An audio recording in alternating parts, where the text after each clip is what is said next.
Europe Center. As some of you may note, Kathryn Stoner is not here, so I'll make all the Canadian jokes in her stead. Yes, I'm Canadian. Did you know that? Today, we're absolutely delighted to welcome, as part of our Rethinking European Development and Security speaker series, Andrew Michta, who is a professor of strategic studies at the Hamilton School, a senior fellow at the Atlantic, has been a senior fellow at the Atlantic Council, and formerly the dean of the College of International and Security Studies at the Marshall European Center for Security Studies. He's a member of the Council on Foreign Relations, a non-resident senior fellow at the Atlantic Council, and a visiting fellow at Hoover. His areas of expertise are international security, NATO, European politics and security, with a special focus on Europe and the Baltic states. So needless to say, I'm sure you've been extremely busy these last few days. Yes. He has a book on the future of NATO and is writing a new book on Europe Reconfigured, US-Europe Strategy for an Age of Great Power Conflict. So given all that's been happening and given his expertise, this is a particularly apposite occasion. So please join me in welcoming Professor Michta. Thank you. Thank you, Thank you. Thank you, Anna, for the kind invitation. Can you hear me? And I have to tell you, I'm really honored to see so many of you. I was afraid I was going to be saying thank you to both of you for coming, but this is really wonderful. I really appreciate your being here. I also have to tell you, it's very liberating. I retired from the DoD about 3 years ago, so I don't have to say, the views do not represent the policy or position of the Department of Defense or my wife or all this kind of stuff.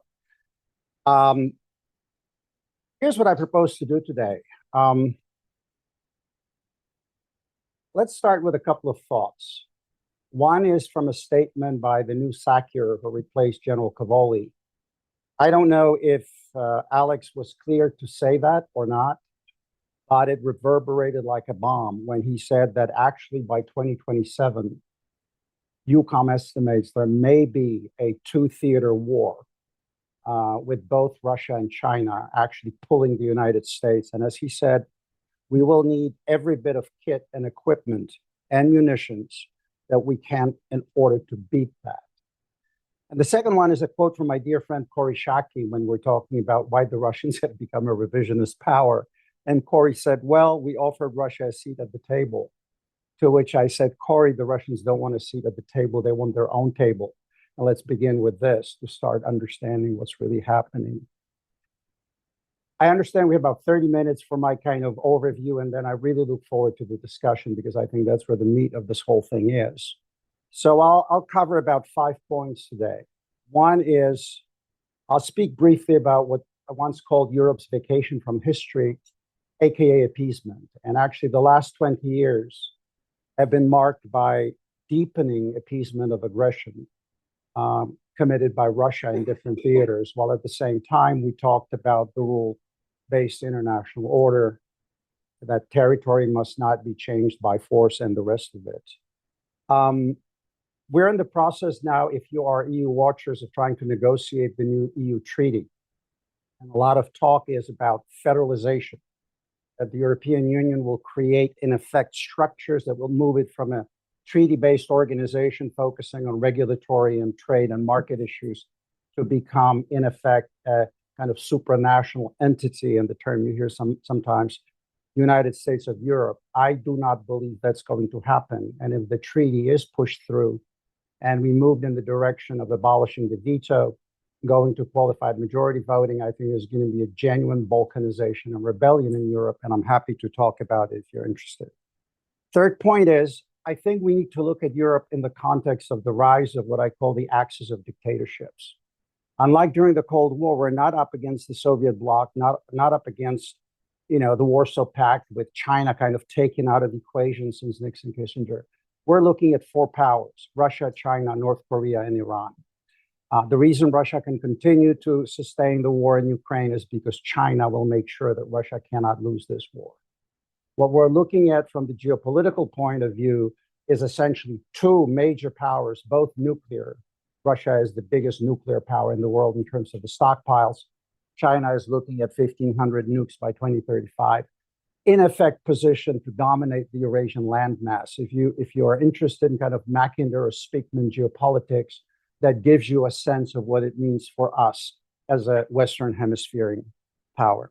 I'll say a few words about US capabilities and NATO capabilities. Bluff, Europe is disarmed. Okay? It has done this to itself over the last 30 years.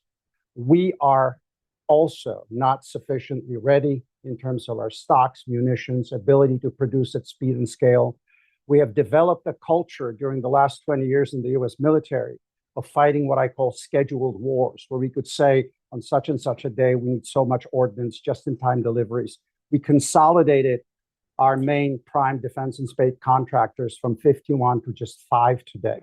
We don't have the capacity. If you want to understand how bad the situation is, Poland ordered 35 F-35s in 2020.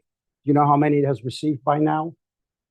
One that's used for training, and the second one is flying now, the Hussar, that's going to be in Poland. Finns have 65 units on order.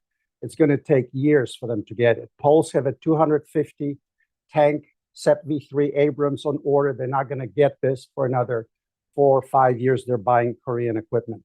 And finally, I will ask the question, and I welcome your comments and discussion. Are we tracking for a system transforming war? And I'll give you my brief definition of why I think we may be, in fact, in that direction, and everything will depend on regional balances. Europe's version of the end of history was basically ending defense spending as we knew it during the Cold War. In Germany in particular, you remember the Bundeswehr was the core of NATO's army during the Cold War, about 500,000 people under arms, draft, investment, about 6% of GDP on the annual basis throughout the 30-year periods. Beginning with ministers of defense, de Maizière and zu Guttenberg, basically happened that the defense became like a piggy bank for every other government program. Ursula von der Leyen continued that approach. I spent 12 years working in Germany for the DoD, and I watched it up close. So the most important country, the largest population, the third or fourth, depending on how you count globally economic power, has no capacity to field any meaningful exercise military capabilities. And despite all the talk you hear coming out from EU conversations and NATO conversations, in my calculation, it will take Germans about 10 years to get back to where they need to be. The British today have an army nominally of 70,000, in practice about 40,000, plus 5,000 Gurkhas, 4,000 and change. Again, it will take them close to a decade if they're to field a division. The only countries that are actually doing their job, and I'll talk about this later on, are the Northeastern Corridor countries, Finland, Sweden, Poland, the Baltic states. That's the new center of gravity. I see my old friend, Colonel. Hi, Peter, how you doing? We used to work together in Germany. So the unification of Germany changed the internal dynamic in Europe. Not only was it the kind of closure to the Cold War, remember the Cold War began with the division of Germany, expanded, from Europe to Asia, then globally, and then migrated back and ended with the unification of Germany. But it also changed the nature of German state, especially following unification and the first round of NATO enlargement in 1999. Germany is no longer a frontier state. This is very important to keep in mind. The frontier hub, like Germany used to be, is now Poland. Okay? So Germany has buffers. Germany has a very different sense of insecurity.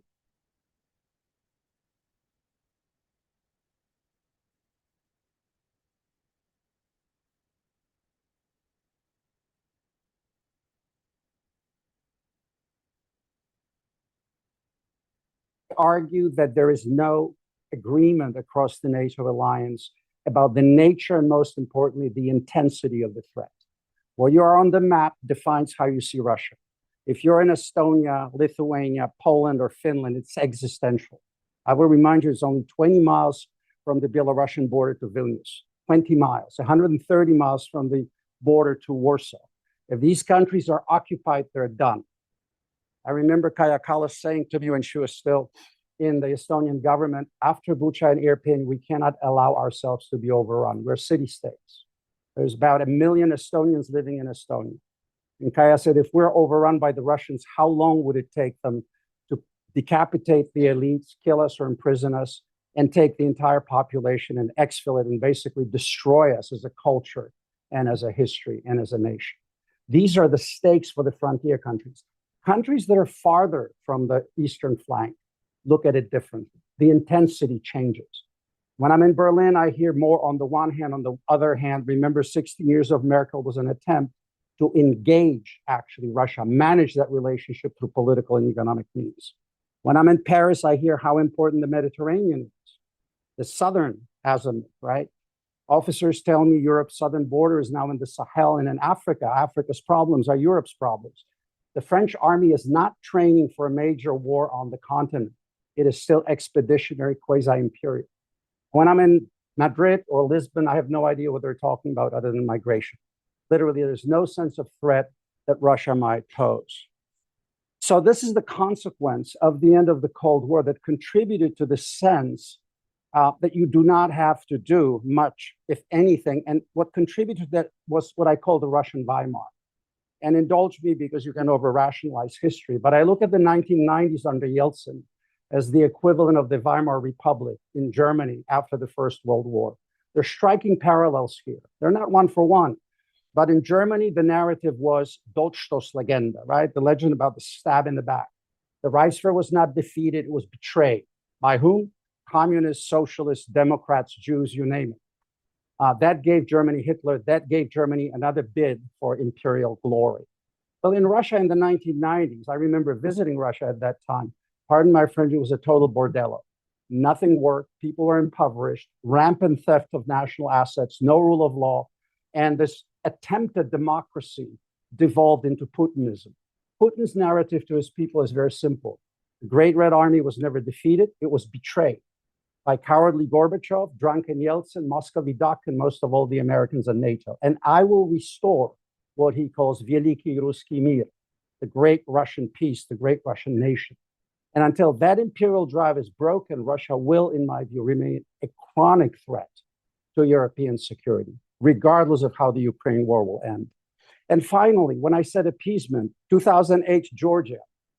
Putin invades Georgia. What is the consequence for him? Virtually none. Slap on the wrist. Nord Stream 1 is completed. He invades Ukraine in 2014, takes over Crimea. What are the consequences? Next to nothing. Slap on the wrist. Nord Stream 2 is initiated.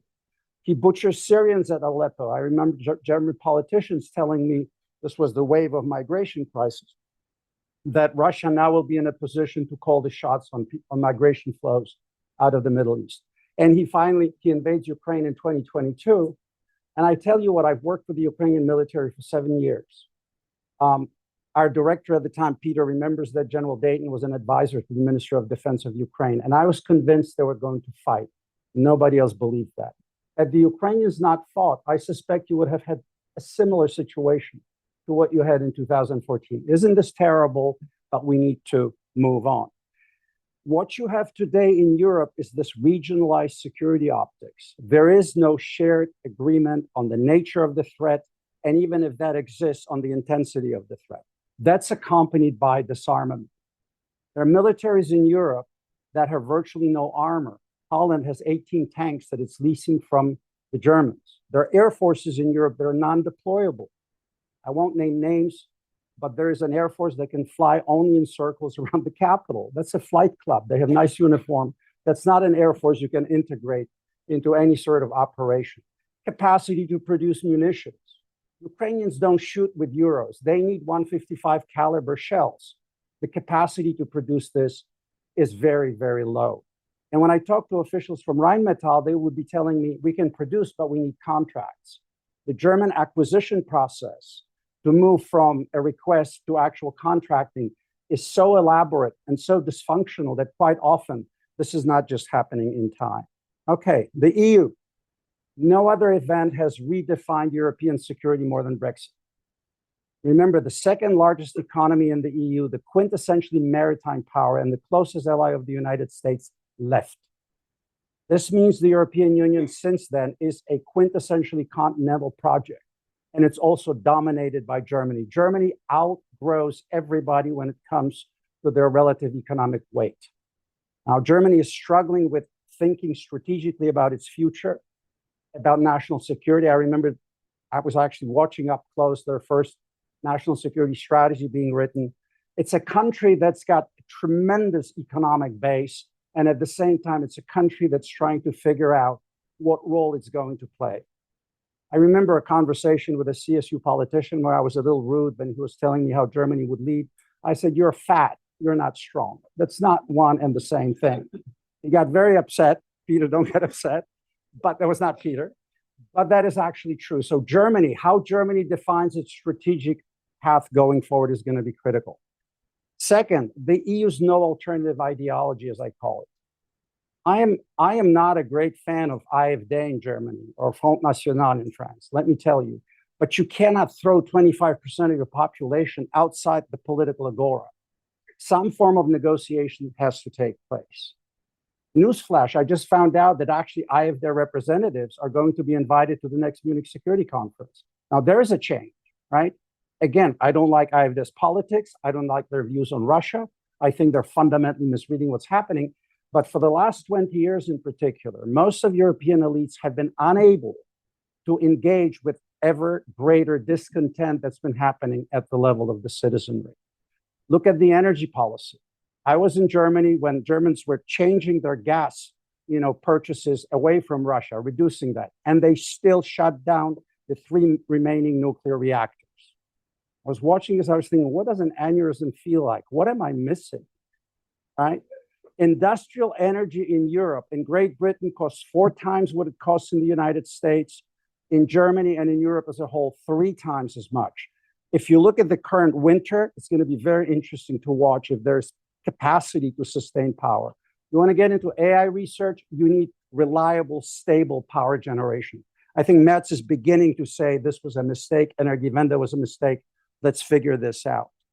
The migration crisis of 2015, Europe is still struggling with the consequences of that. It was grossly mismanaged. The Europeans lost control, and the attempt now to kind of resettle the migrants into other countries is causing a lot of stresses within the European Union. The migration deal that's supposed to either allocate, I think it's like 35,000 per year of migrants to be resettled, or penalties of something like 20,000 euro per head. It's not even the issue of money. It's a question of what's happening internally in those Western societies. The inability to actually integrate those migration flows and the rise of what I call suspended communities. This is really not a good, positive development in Europe. Finally, the New Union Treaty I mentioned and the second invasion of Ukraine, and the EU's response was very fragmented. It was uncertain, haphazard. I would submit to you that had Chancellor Scholz not given his Zeitenwende speech, Germany would have emerged from that crisis second biggest loser after Russia. For the Germans, that was really a punch in the face. 16 years of Merkel, before that Schröder, an attempt to expand relations with Russia, benefiting the industry in Germany, but at the same time trying to enmesh the Russians into Europe's politics, resulted in one thing: no control, but in effect, Russia returning into European politics, and in the process, modernizing its military selectively, but effectively. I'll give you an example. Access to Western technology and access to money has made it possible for the Russians, for example, to upgrade and really quiet down the propulsion systems in their attack submarines to a point that, let's say, during the Cold War, we could easily track them for 72 hours sitting on their tails. They had no idea we were there. Now it takes underwater sensors, submarines, satellite, and surface assets. Why? Because of access to Western technology and money. So this is, while Russia was effectively modernizing, Europe was disarming. Okay, the axis of dictatorship. Let me differentiate between Russia and China here for this conversation because it matters for Europe. Russia is a quintessentially revisionist state, in my view. Putin is relitigating the end of the Cold War. Remember the previous Trump administration national security strategy? It called Russia an acute threat and China a pacing threat. I think both are wrong. Russia is not so much an acute threat, and there was this cute formulation, a storm as opposed to climate change. This was all very cute Washington talk. Russia is a chronic threat for the very reason that unless the imperial narrative is broken, it's going to continue. Even if it loses in Ukraine, which is less and less likely with every passing month, it will just rearm, and after a period of a breather, it'll push again. Okay? Why? Because Russia is not a nation state. It's an empire. If you look at the number of so-called nationalities, as we call it, They're not nationalities. Ask Chechens if they're a nationality. No. But because our area studies in the States has been largely created by Russian emigres, we've accepted a lot of these assumptions about what the Russian state is. I would submit to you, and shameless commercial plug, I just wrote recently a piece for Real Clear Defense arguing that we fundamentally don't understand Russia as a civilization, strategic culture, and a state. And until we get there, we're going to continue committing those blunders that you now see with the Trump administration of trying to kind of reset our relationship with Russia. What Obama did with his reset, it goes virtually with every president and never ends. China is different. I would argue two things. Number one, China is not a pacing threat. It's an existential threat to us. We look at the Russians and the Chinese in a similar way. We look at the Russians as predominantly a military problem set. Dismiss their economy, and rightly so, because the Russians don't have the capacity to compete outside of fossil fuel. We look at China as an economic and military problem set, because China is now about 35 to 37% of global manufacturing. We're now only 17%. We basically flipped that in the last decade. Newsflash, we build this problem for ourselves. Congratulations to us. But there's a third dimension to what China constitutes when it comes to the West. That's the ideological dimension. I would argue that the Chinese are not only pushing us when it comes to the economy and the military. The Chinese Navy is now bigger than the US Navy when you look numerically for the number of ships. Tonnage-wise, we're still bigger. Capabilities-wise, I'm not worried about the Chinese Navy just yet. But the People's Liberation Army is 2.5 million, okay? The Russians are going for 1.5 million in their own armed forces. In 2024, NDA established our baseline for 1.3 million joint force personnel, and with the recruitment shortfalls, we're closer to 1,100,000 roughly. So we have a military that's formatted to fight in only one theater, one major theater and one secondary. And the fight in the Pacific and the fight in Europe are two different problem sets altogether. So what the Chinese are doing is they're sending a message, and you see this in the global South. You see this in their attempts to de-dollarize the economy, that they have a better way of running a state. I call it a free market for unfree people. I coined that once. A surveillance state that's going to bring prosperity and at the same time sustain the central power of the Communist Party or whatever autocracy you put in there. Why is it important? Ladies and gentlemen, during the Cold War, our job was done for us. Every Bulgarian, every Pole, every East German spouting the Marxist slogans looked over the border and said, yeah, you know what? Freedom and democracy means you have access to cars, apartments, houses. You live better. Our job was done for us. The Chinese are saying, no, no, no, no. Look at that mess you see in the West. Look at us. This is the existential challenge, and the Chinese are a power in Europe. They may be geographically distant, but they are in Europe. It's not just the acquisition of infrastructure. Look at the number of Italian ports. Even Hamburg is 25% now owned by the Chinese.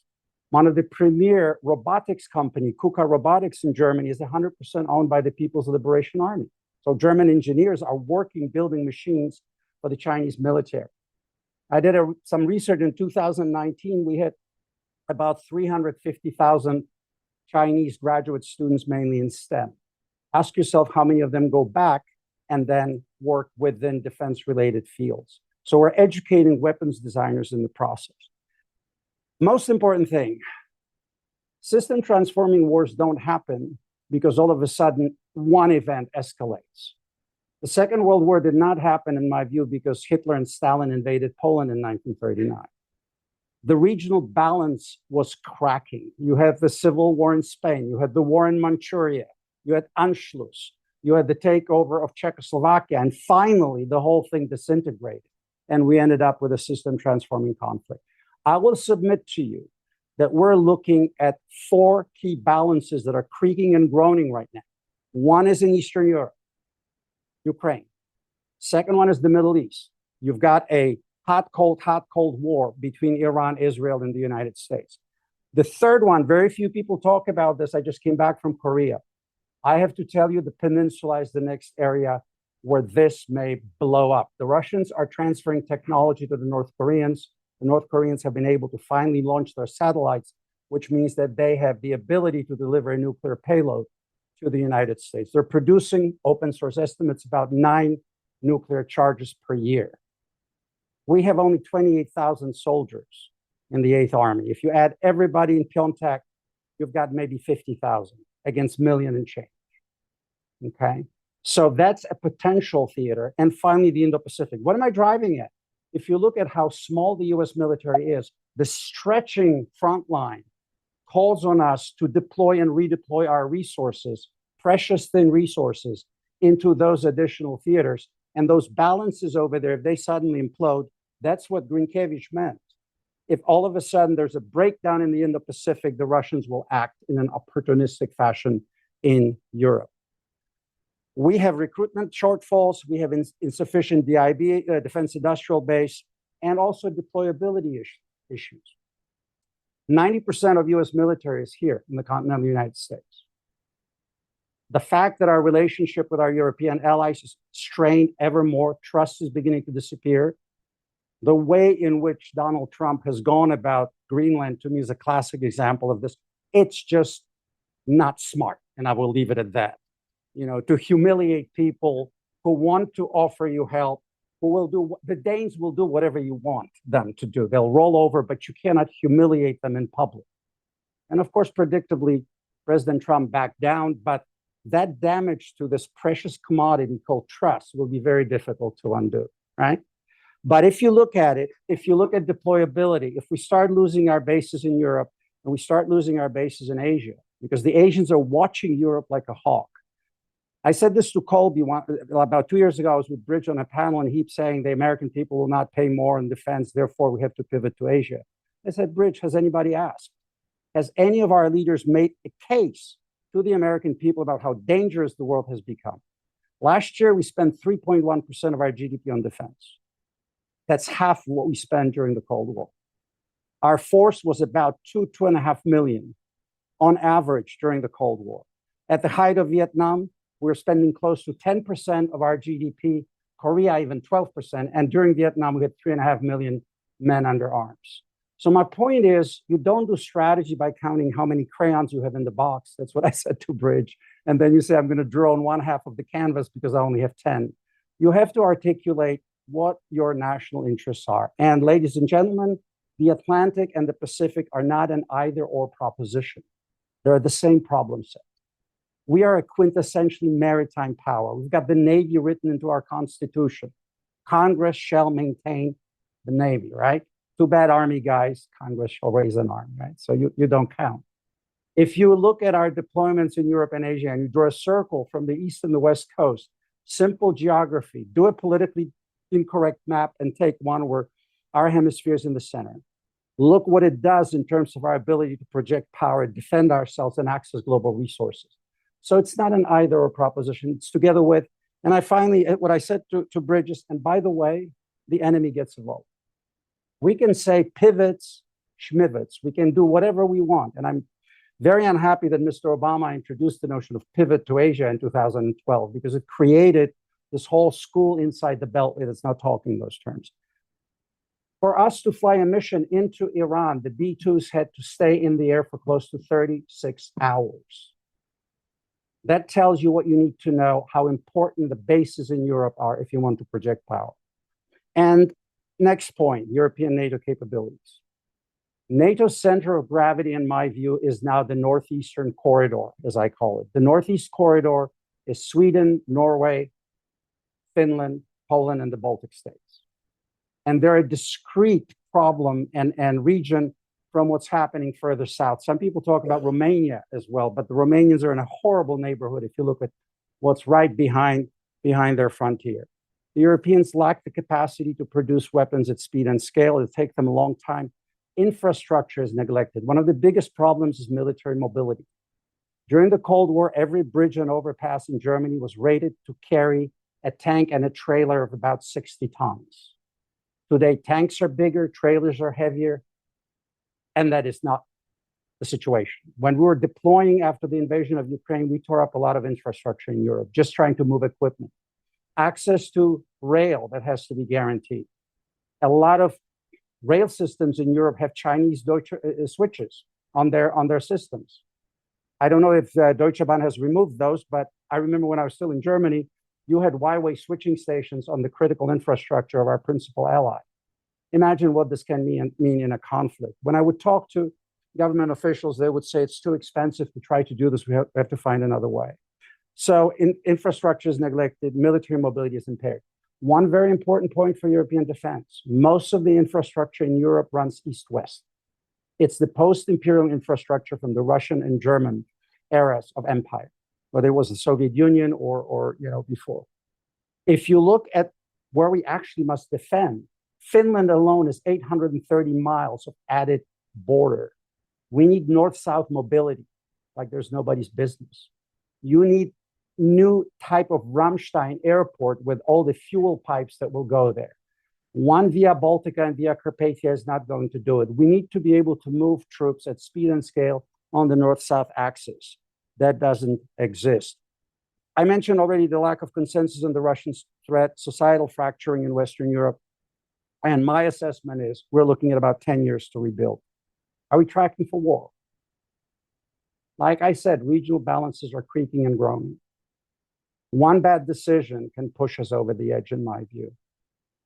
I don't know if I'm to believe that Mr. Xi told his people be ready by 2027. There's nothing magical about 2027 or 28, unless you believe, the anniversary of the Chinese Communist State or the anniversary of the People's Liberation Army.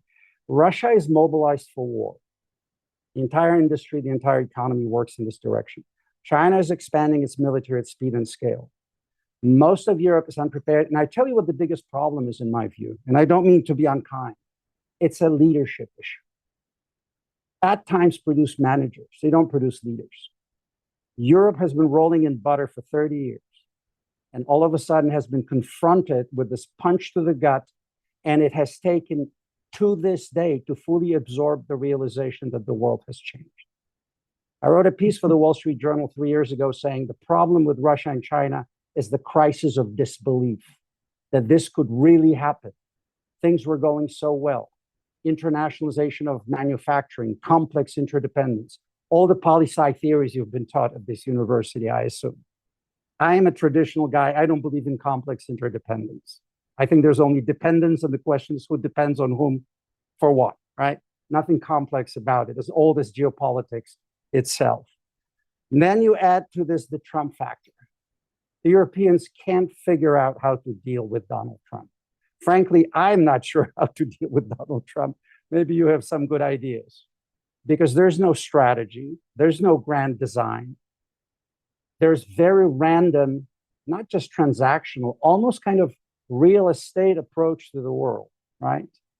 And that communicates uncertainty to our European allies. They're running in circles because they're not used to it. You may recall when Ursula von der Leyen came in and was sitting like a schoolgirl, being lectured about 15% tariffs and the rest of it, not knowing how to act. It's amazing. Some people I don't know if you've heard in American English, stop Scholzing, right? Chancellor Scholz was constantly changing his mind. So a friend of mine said, stop Scholzing, when we're discussing something. Europe needs leadership, needs leaders tempered by adversity, and frankly, so do we, because the times are getting more and more difficult. Sakir's warning, I think, is real. I don't know if Exit took his head off, for speaking up on this or not, if he had clearance for this or not.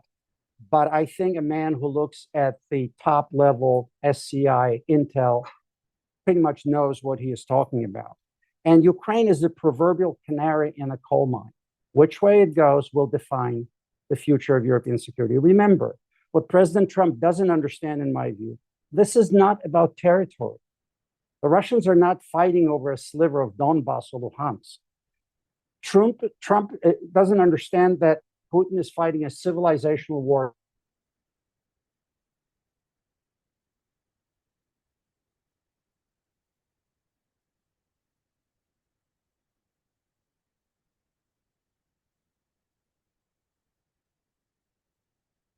Civilizational win over America and its allies.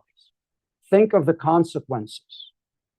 Putin wants a sphere of influence deal. Putin wants to return to the kind of old-fashioned Bismarck-like setup, only in reverse, where he will build a special relationship with key European powers. Americans out, of course, remember they were demanding to get to the 1997 kind of setup, so before NATO enlargement, and the big boys will be calling the shots. So if we get to that point, if Ukraine is defeated and occupied, the Europeans have no idea of the consequences of that. There will be thousands of PTSD men with guns who will feel betrayed, who will walk into Europe. If you have criminality now in Europe, just wait. This will all blow up. So I don't hear this conversation. I don't hear this preparation for what might happen. And as a result, I also hear the kind of churning and grandstanding and a lot of nonsense, quite frankly. Remember, Ukraine cannot lose, Russia cannot win. Whiskey Tango Foxtrot. I mean, what does that mean? You don't make strategy that way. We'll do it for as long as it takes. There are no forever wars. If I had a colonel come in with an operational plan like that, I would ask him to go in, have a cigarette, and come back. And yet we have no strategy for Ukraine. We have no vision of victory. We do not know the political end state we want to get to. That's why we're losing. The wealthiest countries in the world that make Russia look like a joke by comparison are being terrorized by the Russians. Okay. On this cheerful note, how was the play, Mrs. Lincoln, right? Okay, thank you for that profoundly disturbing and depressing analysis. And we have a ton of questions, so we'll just why don't you start? Yes, please. Pardon my ignorance. I'm not an international relations specialist, but where does it leave nuclear weapons in this equation? If there are, few what you call systemic crisis brewing, and then they start erupting, how will the regime of engagement, would you see it go to nuclear, or presumably if there is a move to nuclear, then your scenario changes, or can that be kept off the table? Look what happened during the war in Ukraine. So I will submit to you that the Ukrainians had a real shot at defeating the Russian army during their first offensive in 2022. The Russians had no leadership. They went in with 137,000 people in columns. They had no defenses and they had no leadership, no logistics. The Ukrainians, on the other hand, that year, that was the diamonds, as we called them, the most highly motivated, patriotic men and women who wanted to defend their country. It was our own fear because Putin played the nuclear card. Now, the fact that we allowed this to happen, where you threaten tactical nuclear strikes in Europe, and the response is not staunch, yo mama, but instead self-deterring, that tells you everything you need to know how he looks at the West. He looks at the West as not prepared for this, that we don't have a defense mindset, that we're not willing to take risks. We've lived, and now this is my personal observation, in the world of a zero-risk society, right? I mean, we want to price risk completely out of our daily existence. Warfare deterrence demands that you take risks. Deterrence is about credibly targeting, having the capability, but also showing the willpower. So what the Russians have done, every single time things were going badly, they would raise the nuclear specter and Sullivan would wilt. Remember all those red lines? Should we give them HIMARS? Should we give them tanks? I was talking to one of the Ukrainian parliamentarians, a wonderful lady, Ivana Klimpush-Tsintsadze, a senior foreign policy person. And he said, Andrew, what is he going to destroy with a nuclear weapon that he's not destroying with conventional weapons? Kill a brigade? Do you imagine an opprobrium if you would go to a nuke in Europe? One, crossing a threshold that we haven't crossed since 1945. Number two, if he wants a deal with Berlin, can you imagine any government in Germany that would negotiate with that man? Russia would become a pariah. Now, is that risk there? Of course it is, because Russia has a nuclear power. But I would argue that risk was relatively low, but it paralyzed us for two reasons. Also, by the way, our own nuclear component is neglected. Some of our pits are like, 40 years old. We don't really know what their effectiveness might be. Most of our weapons, nuclear weapons in Europe, are gravitational. So we need to modernize our own nuclear deterrent. If we are to, and another thing, when Putin threatened a nuclear strike, What was the response from UCOM? We will respond, and then Macron would say, but without the nuclear component. So we're communicating that we're not willing to confront the Russians. And I think that's one of the reasons. And what she said to me broke my heart. She said, you will give us the ATACMS, you will give us the Abrams, you will give us the F-16s, but it may be too late because every nation has a breaking point. Thank you. Yeah, thank you so much for your talk, which was, I think, more anxiety-provoking than I feel it was going to be. I had a question about the domestic policy of all of that. So you argue as part of that European leaders need to step up. But it seems to me that domestic support of the population is not there for Germany. Oh, sure. Most people probably don't even agree that Russia was right. So how do you get the domestic population on board to agree to kind of massively increase spending? It takes leadership. I have to tell you that I'm not a great fan of President Trump, but I tell you what he finally forced the Europeans to do, at least to commit to 5% by 2035. And again, in European politics, 10 years is eternity. So, don't hold your breath.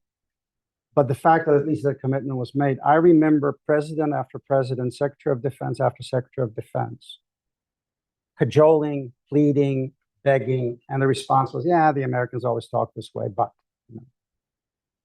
it takes leadership to articulate how dangerous the situation is. And the question is, what kind of an end state do you want to have? What people don't talk enough about is that for the first time in our history, we have Asian troops fighting in a European theater today. North Koreans are fighting in Ukraine, and nobody's saying anything about it. I mean, can you imagine 20 years ago a situation like that, or 30 years ago? How do you mobilize the population? You need to make a decision of what kind of a world you want to create for them. I'll give you another example. Most of the talk about national security in the United States and in Europe has been normative, values-based. Rules-based international order, common democratic values. If I went to a farmer in Iowa and I would say, pay your taxes because you're supporting the rules-based international order, what do you think he would say to me? What kind of bourbon are you drinking, boy? Our elites have lost the capacity to communicate to their publics in geopolitical terms that this is about our prosperity, this is about our homeland security. And if you speak in those terms, people will rise up. Unfortunately, you don't have the kind of leadership, in my view, that you require to make that case. And there are too many divergent interests between different European countries in terms of what the focus is. What I told you, the South, East, West, Central, the intensity of the threat. During the Cold War, it didn't matter if you were in France or Spain. If the balloon went up, you're in the same boat. Germany knew it would be a nuclear wasteland if it became a third world war. That focuses your attention, right? Right now, the relative weakness of Russia, Putin's ability to manipulate, we are open societies. So we have allowed for presence over the last 30 years, like we would never have during the Cold War. We have partial elite capture. I'm saying this cautiously, but we do. If you work for a French company, and suddenly, somebody would tell you, say croissants are bad food. You wouldn't do that because you work for a French company. If you look at the amount of Russian equity that has gone into Europe, Chinese equity that has gone into Europe, that is changing the dynamic. So I don't have an easy solution for this, but I know that the clock is ticking now. What Carney said, which was very smart, is if you're not at the table, you're on the menu. Remember when he was speaking at Davos? Yeah. Brilliant. I also thought Carney forgot geopolitics, arguing that he's going to cut a deal with the Chinese while he's basically governing a country that's Americans with health insurance, and they're right on our territory. But that's a separate thing. Europe is very wealthy, but Europe is not an actor. We got used to talking about Europe collective, but newsflash, there's no such thing as Europe collective outside of Brussels, and the EU bureaucrats talking about. These are nation states with thousands of years of history, with competing interests, with a lot of burden of history on them. So the idea that you're going to now, through executive fiat, create a federation out of this, I will remind you that it took us a bloody civil war to become a nation state. So it's not an easy process. So that's the best I can do. A lot of questions. Amakai? Oh, thank you so much. I think you're actually being optimistic. The scenario that you gave is actually quite optimistic. I think we can make a case where things are, actually far more dire, because we used to say that politics is downstream from culture, but security is also downstream from culture. Right. And when I think about power involving capacities, will, and the ability to adapt on all those parameters, Europe is deeply screwed. But I want to get back to the EU and the architecture and the spheres of influence issue. And I want to ask you, you sort of draw a sense of sort of the EU being a sort of a fair weather political order, deeply vested in the liberal international order principles, and kind of gambled the whole farm on that. If that is now gone, what does the EU look like in 5 or 10 years' time? Mobilization, fragmentation, something else. And then if Europe, if the world is moving towards a spheres of influence system, Russia, China, the United States, what are the borderlines in Europe between competing spheres of influence? And do the Chinese also view Europe in some sense as being an arena where China has to compete, particularly with Russia and the United States? Okay, so the answer to your first question, I mean, the book I'm finishing right now is scenarios based. And one of the scenarios that I'm looking at is complete fracturing of the existing alliance structures and treaty-based organization. This may happen. I don't think it's the predominant scenario. I think there's too much invested still. But what you're likely to see is the hollowing out of these institutions. If NATO, imagine this, I finished a project for MITRE Corporation. For 2 years, we were working on scenarios, for NATO force mix. One of the scenarios was the Baltic scenario. The project was classified, but we published an unclassified report. So if you're interested, I'll be happy to send it to you. And one of the arguments was, what happens if the Russians simply grab a piece of territory, Narva in Estonia, and just sit there, like Crimea, little green men came in and do nothing. Then Estonia screams Article 5, Latvia, Lithuania, Poland, Finland, Sweden. What does Berlin say? What does Paris say? And most important, what does Washington say? And if we don't have a collective response, NATO is done. I mean, I don't care how many strategic concepts they write and things of that nature. Your question on China and Europe is fascinating to me.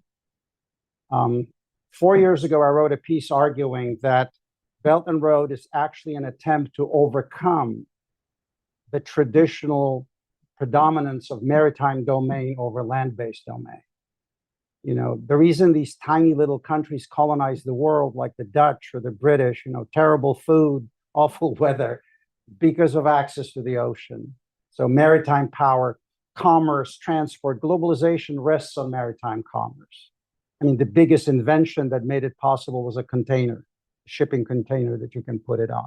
And the US Navy guarding the sea lanes of communications allows insurance companies to write insurance on this crap. So it's moving. I think what the Chinese are doing is building a land-based supply chain network. And they want to flip the relationship. Right now, Europe is a gateway for the United States into Europe and Eurasia. If they flip it, they'll make it a tail end of their supply chain network. If they can lower the cost of land-based transportation and securely defend it in the event of conflict, they've changed history. So in that case, Europe is on the menu. I actually believe, Russia is not a complicated problem set, right? It's that they want their empire back. Simple. The Chinese are a very complex problem set, and how the Europeans roll in China will define transatlantic relations. I always tell the Europeans, I was just at a NATO conference in the UK, and I said, look, guys, don't tell me that this is North Atlantic Treaty Organization. Are you going to tell me you're going to be sitting on the sides while the Chinese are killing American sailors, Marines, and fighters? And in the meantime, you'll continue to do business. No freaking way this is going to be possible. So we either hang together or we hang separately. And my question to Europe is, what assets can you put in the Indo-Pacific? The British have Queen Elizabeth II, right? 2 aircraft carriers. Do you realize they're not nuclear propulsion? And don't ask me about why in Europe you would not go for nuclear propulsion. I think you have the answer. So they have to drag oilers, do port calls, and all sorts of stuff. So this is the real problem.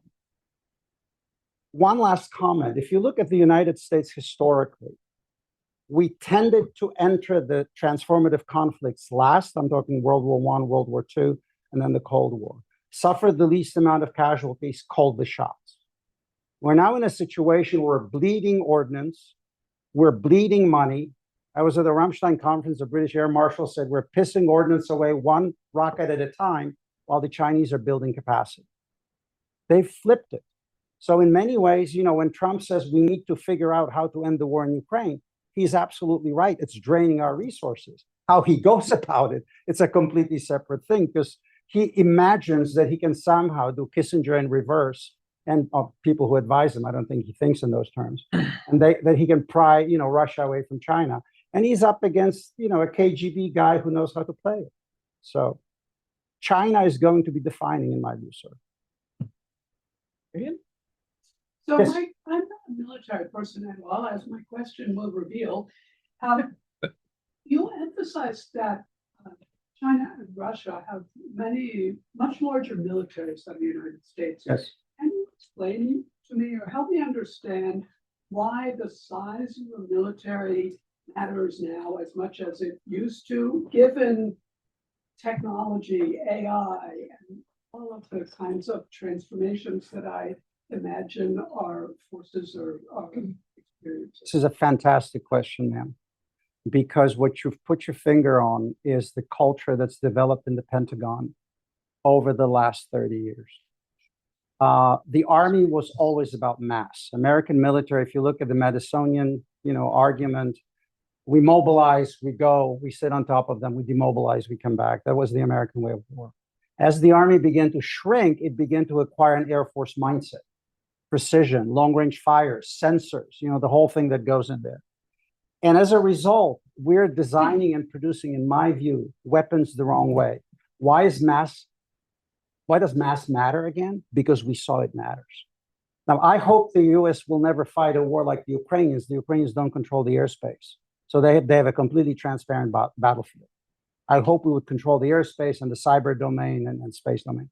But nonetheless, we're producing these exquisite weapons that can make ice cream, fly to the moon, and do all sorts of stuff. But we're producing them in not sufficient numbers. And if you add spare parts and maintenance, even the most sophisticated weapon needs spare parts, needs maintenance, and will break down. Okay? The Russians last year were putting into service about 1,400 tanks. Let it resonate. 1,400 tanks.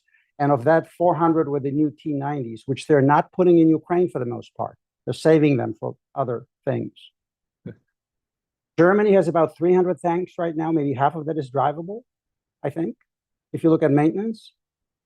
Poland, which gave most of its post-Soviet equipment and some of their Leopards to the Ukrainians, will not reach their pre-Ukraine war numbers until next year because of the lack of capacity. That's why they're going to the South Koreans to buy their armor, because neither we nor the Germans nor the French can produce at speed and scale.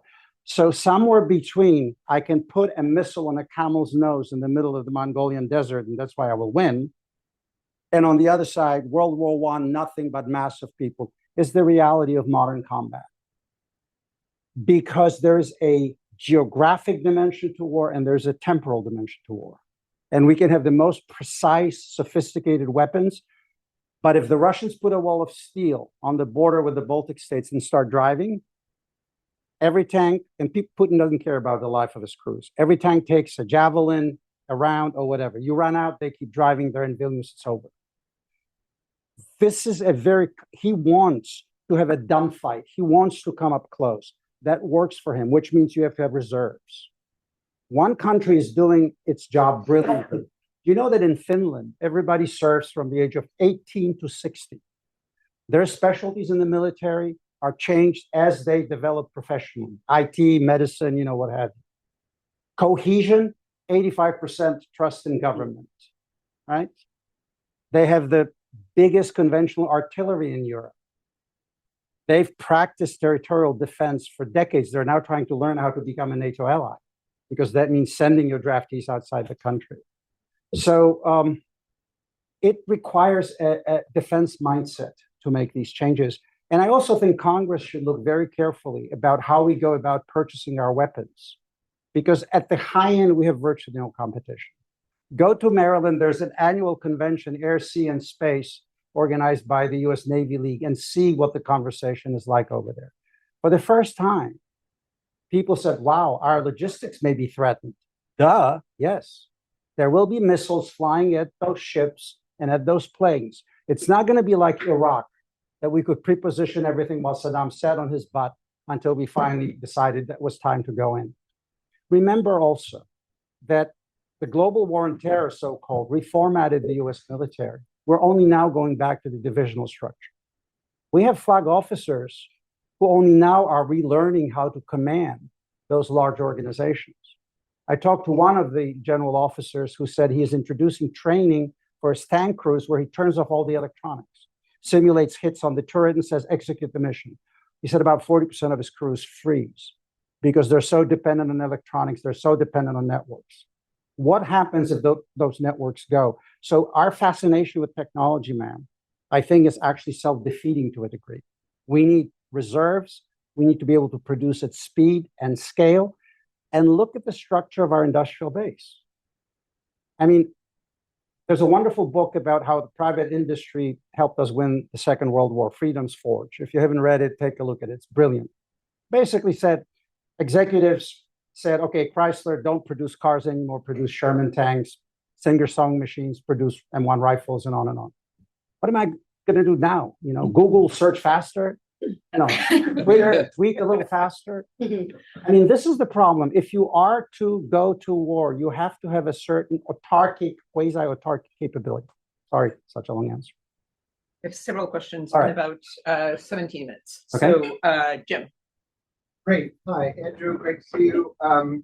Hey, Jim. Oh, God. Good to see you. Two quick comments. One, I do think Iowa farmers have recognized the importance of the rules-based international order.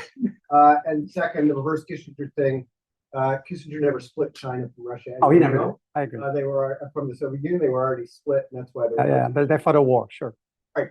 On your point about, because I'm not sure where you land on how much of our GDP we should be spending on defense. I mean, 10% during the Vietnam War, we would do something monumentally stupid. So I don't think that's where we want to be. I take your point, 3% may not be enough. My concern is, you pointed out that US presidents for a long time have cajoled the Europeans to do more without success. My concern is that you're taking us down a path where we're going to be doing all the work again and letting them off the hook. So what's the way to do this in partnership so that we aren't spending more than we need to on defense? Excellent. Because they're doing what we need them to do in a world in which actually we see the value of allies. Jim, this is the excellent question. And let me just give you a very straight answer. Senator Wicker recently said 5% should be our target in terms of what we put in. Remember that the latest budget, if you factor inflation, how much of that is discretionary, we're actually barely at the level of 2025, if even that, in terms of what we can purchase. But that aside, I have argued that the Europeans lack certain high-end enablers that would allow them, even if they decoupled from us, to effectively defend themselves against the Soviet, shows how old I am, Russian attack, right? I've argued that the Europeans should provide the core of conventional capabilities. We provide the nuclear umbrella, we provide the high-end enablers, we provide most of the logistics. Remember, without US logistics, Ukraine could not be supplied. Ukraine would not be able to fight. This is what Europe lacks. So I would want to see the core of NATO based on European conventional capabilities, our component that we can accept in terms of the overall cost. And that allows us also to link it all, sensors, targeting, looking at the battlefield and the rest of it. And we're actually sharing a lot of that with the Ukrainians now. That's why they're kind of hanging in there in a number of ways. But most of the manpower should come from the European part of NATO. So I'm not saying, let's go and do the same thing. On the contrary, It should be a very direct conversation. Guys, we're not leaving, but you know what? Our neighborhood is global. We're having challenges in different theaters. We need for you to take the responsibility for conventional deterrence. We will be here with the high-end stuff. Let's integrate this and let's be creative. 2023, Scandinavians signed up an agreement at Ramstein that would use their fourth generation aircraft pretty much jointly, like one Air Force, 250 machines. That's a huge force for SACEUR to operate with. You know, these kinds of innovative approaches at the regional level. I'm a great proponent of us changing our basing structure, and it's very hard to convince the army to do this because the big army loves Germany, Italy. You know, every colonel who reported to me when I was working at the Marshall Center, the next day he bought a Bavarian jacket, little hat, went to drink Helles, dated, you know, local women and the rest of it. They've got schools, dot systems, malls, and the rest of it. Well, they have them because that was the point of contact. That point of deterrent contact right now is Poland, Finland, the Baltic states, Romania. So we need to rethink that as well. I hope this answers your question. Oh, sorry, excuse me. There are other people who are waiting to ask. Sorry about that. For your talk, two small questions. First, understood from your remarks that we misunderstand Russia because of those immigrants. No. I'm sure you have a better answer on what we understand about Russia we don't understand. Secondly, can you imagine this sort of northeastern states from Finland to Romania, including Poland, to form a coalition that will be capable of deter Russia successfully with some logistical help from the United States, but without France, without the UK, without Germany? Look, in part, what you're saying is what I've been arguing, which is to integrate this region because of where this, the Schwerpunkt is, the center of gravity, but we should not disaggregate NATO in the process. So this will require American leadership, which is lacking currently. I mean, we're kind of looking at Europe as this strange residual appendage, I suppose, or whatever we want to see in Europe. Those countries share the same threat perception, so they're willing to cooperate. They're willing to put their lives on the line and their money. You listen to Radek Sikorski, he said, we'll eat grass before we become a Russian colony again. You talk to any Finn, the founding myth of the nation is the Winter War. They're not going to give in. We should leverage this, but we should not do it in a way that disaggregates the alliance. We have vast bases and installations and training facilities in Germany. We should use those for training, sustainment, medical, but focus on those countries on the front line that can credibly communicate to the Russians. If you cross, we will fight. If you believe that the Portuguese will all of a sudden fly to Estonia to put their lives on the line to defend Tallinn, I've got a Brooklyn Bridge I can sell to you. When you talk to Baltic politicians, they tell you, yes, we love the fact that Germans are there, Canadians are there. Can we please have an American battalion? Because they know that's the only thing that deters the Russians, because it brings with it American nuclear and other assets. I did not mean to disrespect Russian immigrants who created area studies. I simply said that a certain framing of Russian history inevitably comes into the discussion. We do what we know. We look at the world in a certain way. I think what we don't understand about Russia is that we should not be mirror imaging Russian behavior, Putin's behavior, using the kind of rational, approach, analysis, trading, negotiating. Because if you looked at it rationally, Putin should have never invaded Ukraine in 2022. We just lifted sanctions on both Nord Stream pipes, released some guys. We were ready to do business. All he had to do was sit quietly and wait for the Chinese to create a storm in the Pacific and just blackmail the Europeans. They would be just as disarmed and helpless. And yet the guy moved forward. Why? Well, because he's Vladimir the Great, Vladimir the Terrible, whatever the head ghost of that KGB head. And he also knows if he loses this war, he's going to develop a 9mm headache. I mean, his own guys will kill him. Imagine those soldiers coming back to Russia. What? All of this? Hundreds of thousands, maybe 1 million, for a sliver of what? Are you kidding me? And remember, it's always bad news when Russia loses a war on foreign territory. They lost in Afghanistan in 89, 91, the empire was gone. 1904, right? Russo-Japanese War, they had a revolution. Battle of Tannenberg, 1917, boom, they had two revolutions, bloody civil war. So from our side, what we have to have, we need courage to imagine end states in Russia beyond the, oh my God, nuclear weapons in the hands of whatever, Prigozhin and company. When you saw Prigozhin's rebellion, by the way, that was the only time I saw Putin petrified. He was scared. He was ranting like a Jehovah, traitors of the nation. Because what was happening? Prigozhin was driving to Moscow and nobody was stopping. But that moron, pardon me, maybe I shouldn't say that, didn't understand if you challenge the Tsar, you better kill the Tsar or he's going to kill you. And unfortunately, he didn't finish what he wanted to do, and that was it. And the State Department was freaking out, I can tell you, watching what was happening, because Russia will fragment, and then what will happen? Christoph? Yeah, sorry. I was basically wondering, you talked about Europe needing 10 years and so on to get in better shape to do what it needs to do. So suppose that contrary to what you expect, that Europe does get its act together and they start embarking on this road. What happens in the next 10 years then? And what happens in those 10 years until Europe gets to a point where it should be, especially at a time that cannot really count on the United States? How do you see Europe evolve and handle with Russia and so on in that 10-year period? I don't think we have 10 years, to be quite honest. Yeah. Because if you look at it from the point of view of the Russians and the Chinese, every year that passes, we are reformatting our military. We are changing back into large-scale, combat operations.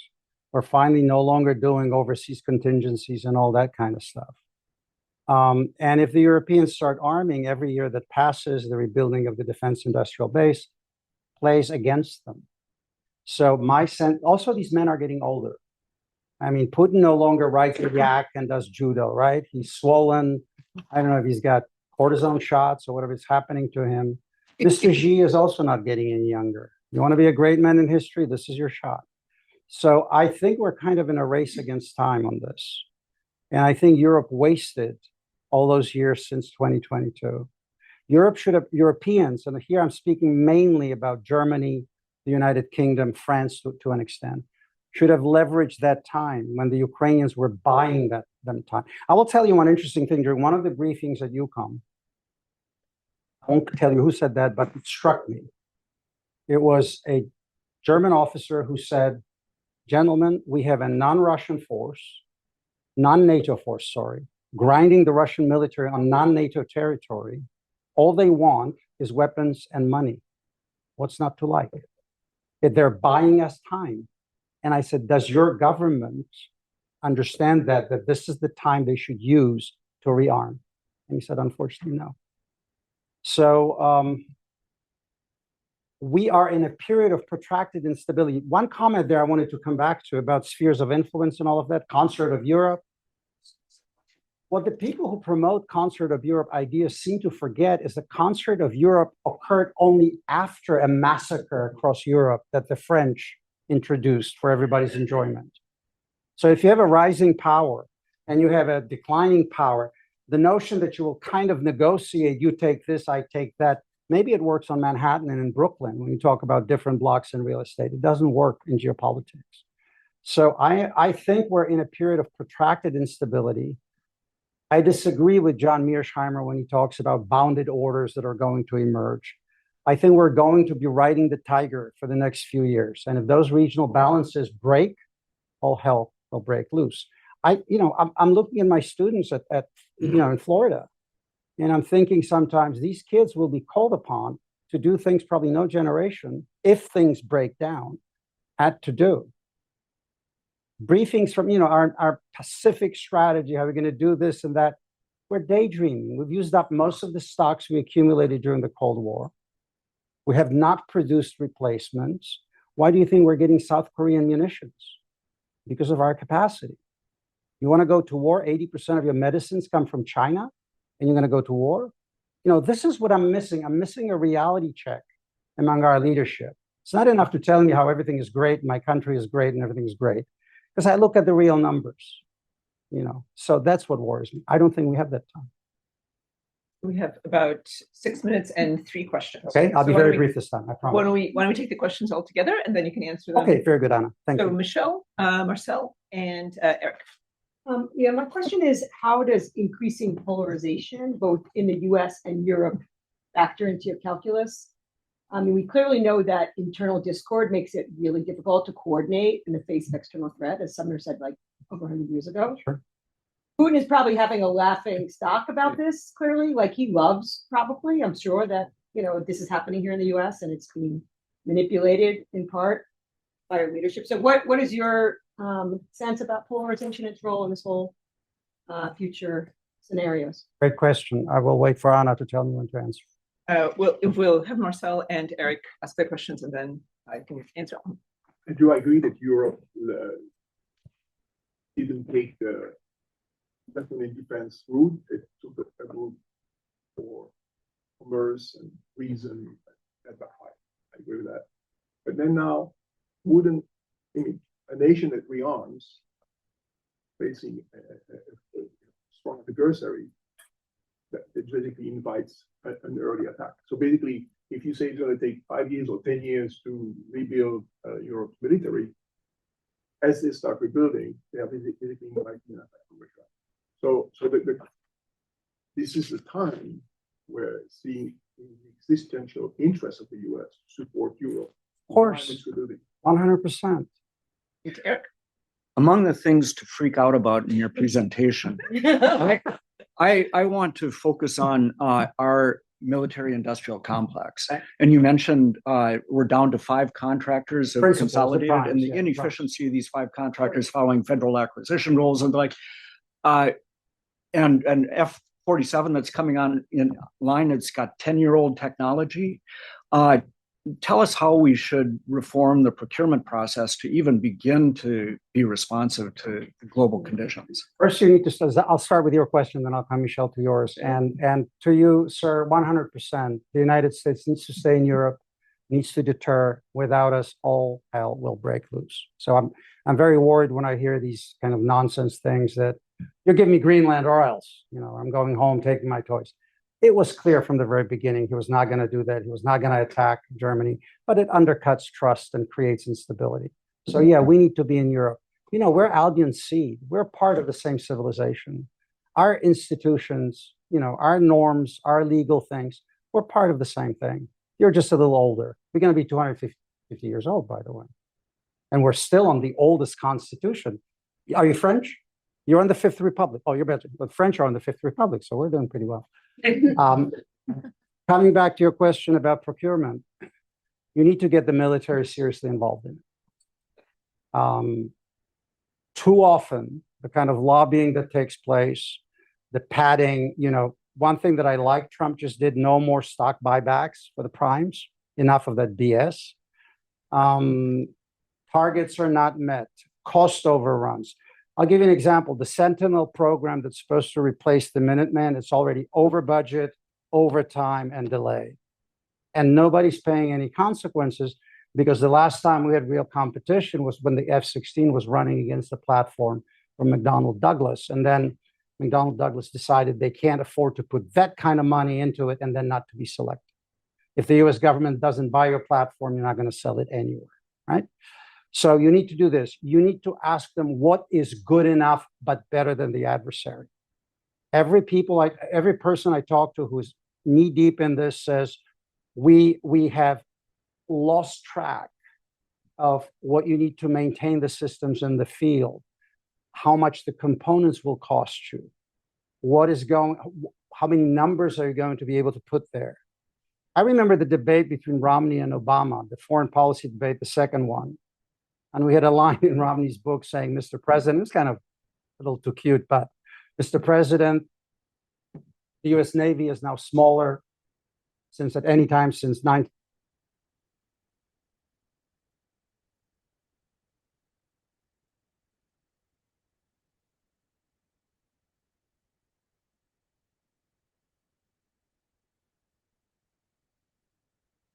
Places at the same time. This is without capacity, there's no capability in the military. So we need to change the philosophy of what we're buying. I sat through a very interesting conversation with Airbus, because Airbus is trying to backfill in some of our helo shortages. But the problem is that the way our laws are written, to actually buy from our primes makes it almost impossible. So these are the things, if we're really start functioning as an alliance where we leverage each other's components, maybe that's the way to go. Michelle, to your question, we lack resilience. When I was at the Atlantic Council, I started a program on national resilience because it's the third component: geostrategy, foresight, and resilience. Trying to think of what the world is going to look like. And then armies don't go to war, nations do, right? And if you look at how polarized we are and how the Europeans are struggling with this today, especially in the West, migration, cultural tensions, all sorts of pressures that are building up. The Russians are looking at this thinking, can they mobilize? Free people, in my view, mobilized around a common purpose are unbeatable. That's why, I put my money on democracy anytime. But if you lack a sense of mutuality of obligation, I teach my students about citizenship, not just as your rights, but as your duties. My daughter is an Army officer. She's now in Korea. She's going to command a company on the DMZ. She's a Cambridge PhD who decided to direct commission. I'm so proud of her. Scared too about what may happen. But she said, Dad, there's a saying in the Army, officers eat last. That means servant leadership. You take care of your people. We need to have an elite reset in this country. We need for people to start thinking, when I came back from Germany, about 2 months into my return to DC, I was sitting at a dinner and some guy used the expression flyover country. I lost it. I said, dude, you want to govern, at least tolerate your fellow citizens. The world doesn't begin and end just on the two coasts. There's a country in the middle. And your duty, to whom much is given, much is expected of, your damn duty is to make sure that you lead and provide for your fellow citizens. And, if you look at what's happened with our industry, during the Cold War, last comment, during the Cold War, we had COCOM restrictions in NATO, right? So you couldn't sell even a 386 Intel PC to the Ruskies because it was dual-use technology. What happened in 1991? We disconnected national security priorities from economic policy, and we shipped the jewels in the crown of Western technology to a 1.4 billion communist state on the assumption that middle class will be created, Jeffersons will rise. What were we smoking? I mean, this was greed masquerading as an ideology. For 20 years, I've been ranting like a Jehovah against it. People were telling me I don't understand economics. I said, maybe I don't understand economics, but I understand national security. So, yeah, we're in trouble. On this cheerful note. Thank